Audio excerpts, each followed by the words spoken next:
UAE में तकरीबन 26 लाख से जायद इंडियंस हैं जो वहाँ काम कर रहे हैं। टोटल पॉपुलेशन है तकरीबन 1 करोड़। तो आप समझ लें कि 27% के करीब आबादी जो है वो भारतीयों पर मुश्तमिल है यूएई की। इतना इंटरेस्ट है इंडिया का वहां पे। इसी तरह से 15 लाख से ज्यादा भारतीय जो हैं वो सऊदी अरब में काम कर रहे हैं और सऊदी अरब के साथ भी जो इनके ताल्लुकात है वो बढ़ते चले जा रहे हैं।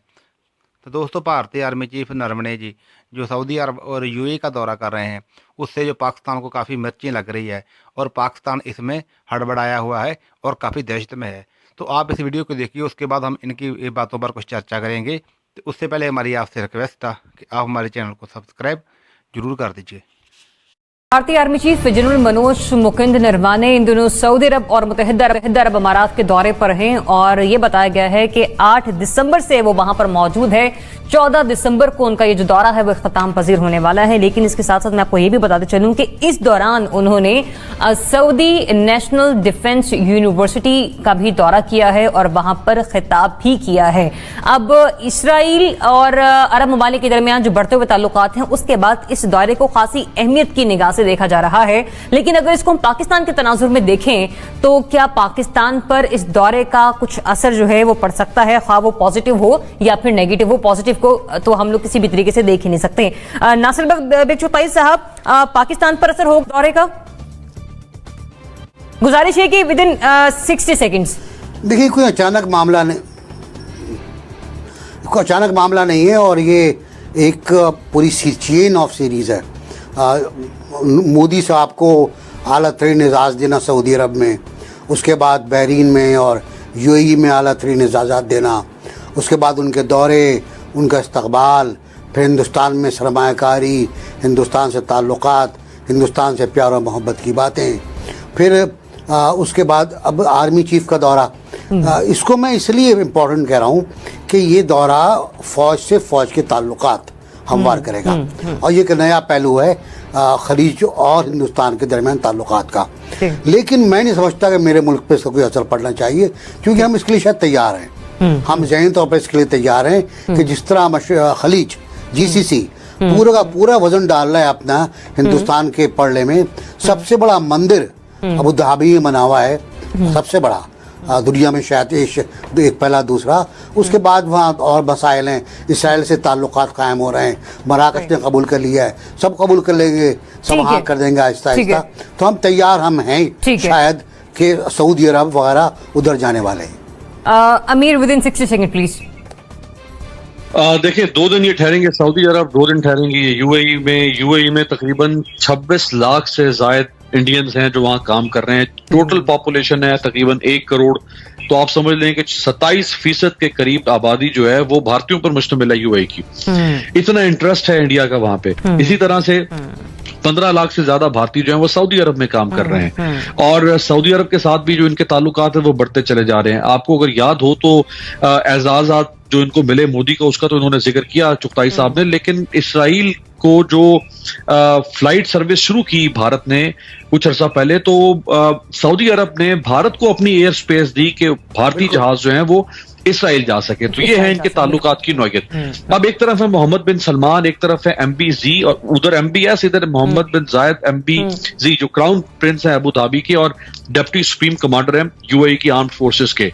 ये दोनों इस वक्त जो है इनके ताल्लुकात बहुत अच्छे हैं और ये इन दोनों का विजन सामने आ रहा है कि इन्होंने इसराइल के साथ भी ताल्लुकात, इधर भारत को भी प्रमोट किया जा रहा है।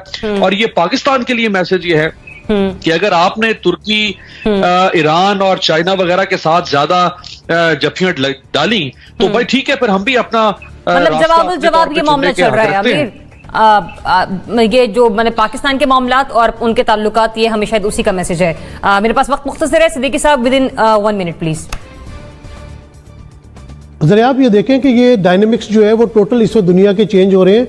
ये पोस्ट कोविड हालात जो है वो बहुत ही अजीब व गरीब हो जाएंगे, क्योंकि इस वक्त सबसे बड़ी बात जो है वो मौशी पॉलिसी है। मौशी तौर पे दुनिया का हर मुल्क जो है वो नीचे की तरफ जा रहा है। इसमें कोई ढकी छुपी बात नहीं है कि इंडिया एक बहुत बड़ी मार्केट है और बहुत अरसे से उनका असर रसूख यूएई और सऊदी अरब में पाकिस्तान की बनिस्बत बहुत ज़्यादा हुआ है। और अब की जो हालात चल रहे हैं इस वक्त, ख़ासतौर पर इसराइल को लेके, तो अमीर ने बिल्कुल ठीक कहा है कि उनका झुकाव जो है वो बिल्कुल भारत की तरफ है। भारत क्योंकि से इसराइल को मानता है, उसके साथ उसके ताल्लुकात भी बहुत अच्छे हैं। और जो हमारे यहाँ पे सी पैक की वजह से जो हालात चल रहे हैं कि पाकिस्तान के चाइना के साथ बहुत अच्छे ताल्लुकात हैं, फिर आप देखें कि टर्की के साथ हम मजीद बेहतर ताल्लुकात कर रहे हैं, और एक ड्रामे की वजह से जो है वो सऊदी अरब और पाकिस्तान के अंदर बहुत बड़ी रिफ्ट पैदा हो गई थी।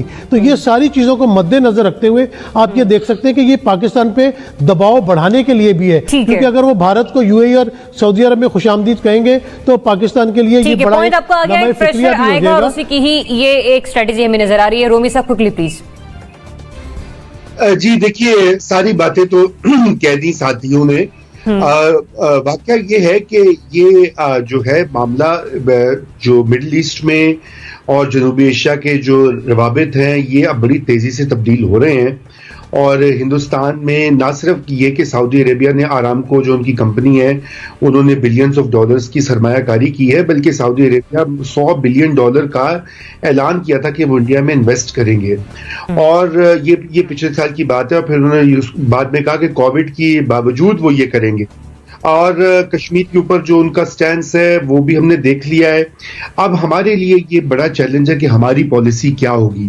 इसका असर तो जाहिर बात है कि पाकिस्तान पे बिल्कुल पड़ेगा, और इससे हम जो है चश्मपोशी नहीं कर सकते।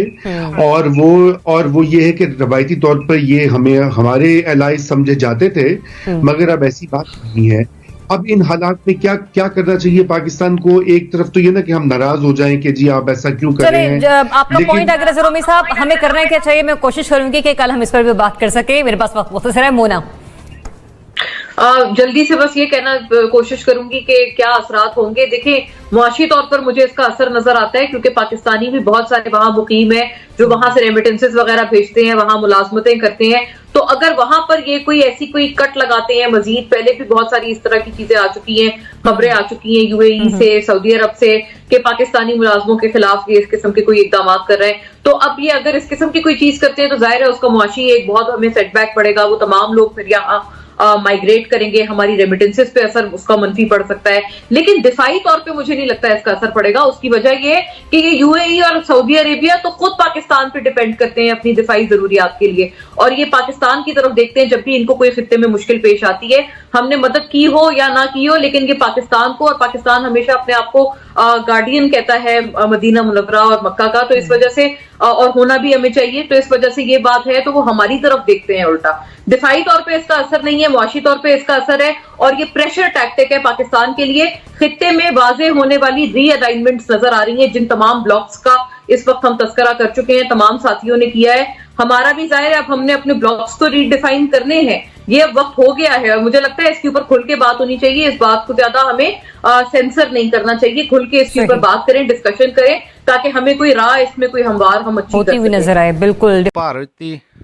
भारतीय आर्मी चीफ नरवणे जी का यूएई और सऊदी अरब का जो कि दौरा चल रहा है, और ये जो पाकिस्तान के लिए काफ़ी सरदर्द बना हुआ है। पाकिस्तानी लोगों को लगता है कि जब सऊदी अरब और यूएई इंडिया के साथ आ जाएंगे, क्योंकि पाकिस्तान की जो रोटी रोजी है वो सऊदी अरब से काफ़ी चलती थी। जब भी पाकिस्तान की जो इकॉनमी है वो कमज़ोर होती थी, तो पाकिस्तान को जो सऊदी अरब वो काफ़ी आर्थिक तौर पे मदद करता था। तो अब पाकिस्तान को लगता है कि जो सऊदी अरब पाकिस्तान को आज तक जो पाकिस्तान की रोटी रोजी चलाता रहा है, अब वो आगे पाकिस्तान को मदद नहीं करेगा, और अब सऊदी अरब इंडिया के साथ खुलकर आएगा। तो पाकिस्तान के अंदर इसकी काफ़ी दहशत है, और पाकिस्तानी एक दूसरे को हौसला देने में लगे हुए हैं। कभी तो ये बोलते हैं कि हमका इसके दौरे का पाकिस्तान के ऊपर कोई असर नहीं पड़ेगा, और कभी उसकी जो कमज़ोरी है वो गिनाते हैं कि पाकिस्तान के लिए ये सिरदर्द है, पाकिस्तान के लिए अच्छी खबर नहीं। दरअसल ये जो दौरा है नरवणे जी का, ये खास करके पाकिस्तान को मुख्य रख के नहीं, मुझे लगता है ये जो तुर्की है उसको घेरने के लिए किया गया है, क्योंकि सऊदी अरब और जो यूएई के संबंध है वो तुर्की के साथ काफ़ी खट्टे मीठे संबंध है। तुर्की के साथ कोई अच्छा संबंध जो सऊदी अरब का और यूएई का नहीं है। तो ये जो दौरा है इंडिया के आर्मी चीफ ने, मुझे लगता है काफ़ी समय के बाद, हो सकता है कि पहली बार दौरा किसी आर्मी चीफ ने इंडिया के ने किया हो सऊदी अरब का। तो ये जो दौरा है ये मुझे लगता है कि जो तुर्की को घेरने के लिए और तुर्की को उनकी औकात दिखाने के लिए ये मोदी जी का उठाया हुआ एक बढ़िया कदम है। तो आप इस वीडियो को देखिए। उससे पहले हमारी आपसे रिक्वेस्ट था कि आप हमारे चैनल को सब्सक्राइब जरूर कर दीजिए।